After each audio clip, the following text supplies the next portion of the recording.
नमस्कार, Hindustan digital smart में आपका स्वागत है। मैं हूं मेरठ से राहुल अग्रवाल। खबरों की शुरुआत करेंगे मगर सबसे पहले नजर डाल लेते हैं इस वक्त की सुर्खियों पर। मेरठ के रसूल नगर में गद्दा फैक्ट्री में भीषण आग, मासूम बच्ची जिंदा जली। धनतेरस पर चमका बाजार, करोड़ों का हुआ कारोबार। किसानों ने घेरा एमडीए, नारेबाजी कर धरना शुरू। 20 नवंबर तक आ जाएगा बीएड का रिजल्ट। एमएलसी चुनाव के लिए कांग्रेस समेत 15 और प्रत्याशी उतरे मैदान में, 4 ने दूसरा और तीसरा सेट भरा। अब खबरें विस्तार से। खरखौदा के रसूल नगर में आज सुबह गद्दा फैक्ट्री में भीषण आग लग गई। आग की लपटों में फंसकर एक बच्ची जिंदा जल गई।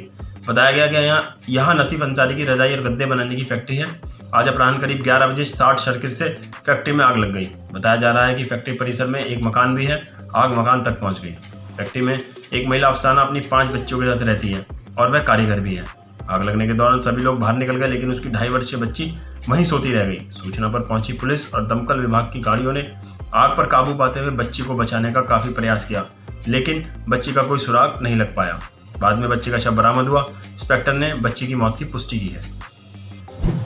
धनतेरस के मौके पर बाजार चमक गया। आज करीब 200 करोड़ के आसपास का कारोबार हुआ। बर्तन बाजार तो खनका, साथ ही एशिया की प्रमुख सराफा मंडी में ग्राहकों की भरमार रही। हालांकि व्यापारियों का कहना है कि पिछले साल के मुकाबले इस बार ग्राहक कम है।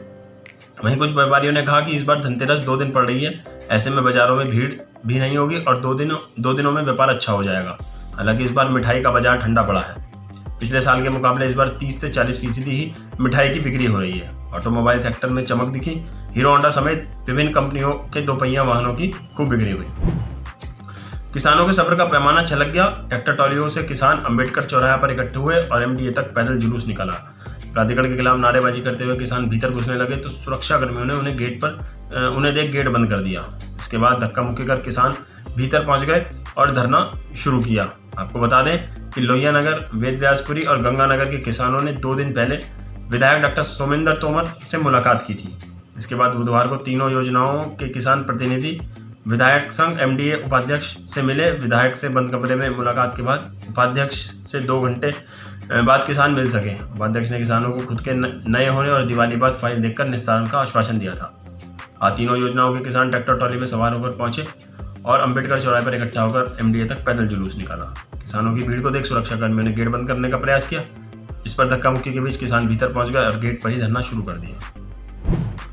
चौधरी चरण सिंह विश्वविद्यालय में बीएड फाइनल का रिजल्ट 20 नवंबर तक जारी हो जाएगा। विश्वविद्यालय में बीएड का मूल्यांकन पूरा हो चुका है।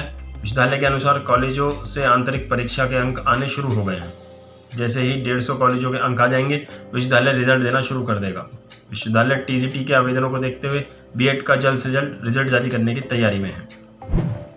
मेरठ खंड शिक्षक और स्नातक निर्वाचन क्षेत्र से एमएलसी चुनाव के लिए 15 और प्रत्याशियों ने नामांकन दाखिल किए। मेरठ शिक्षक निर्वाचन क्षेत्र से 5 और स्नातक क्षेत्र से 10 प्रत्याशियों ने नामांकन दाखिल किए। नामांकन दाखिल करने वालों में कांग्रेस प्रत्याशी जितेंद्र कुमार गौड़, भाजपा प्रत्याशी श्रीचंद शर्मा शामिल हैं। इसके साथ ही नामांकन की कार्रवाई समाप्त हो गई। एमएलसी चुनाव के नामांकन के लिए कमिश्नरी में काफी भीड़ भाड़ रही। कमिश्नर कोर्ट में नामांकन दाखिल करने वालों और उनके प्रस्ताव में खासी भीड़ रही।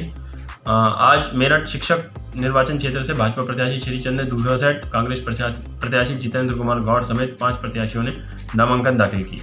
वहीं स्नातक निर्वाचन क्षेत्र से निर्दलीय हेम सिंह पुंडीर समेत 10 प्रत्याशियों ने नामांकन किए।